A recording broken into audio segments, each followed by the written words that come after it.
Hey guys, welcome to Handy channel. In this video we have this iPhone 11 Pro Max and I'm going to show you how you can safely hard reset this device without having any problem.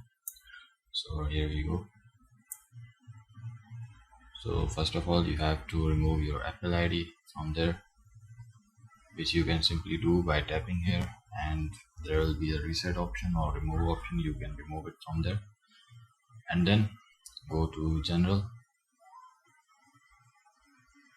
Also make sure that you have removed the Face ID and the passcode from your phone. Once done, find general, and there guys you're gonna see this erase option. Now simply continue and erase iPhone. Enter your passcode, and that's it guys. Now your phone will be hard reset without causing any problem.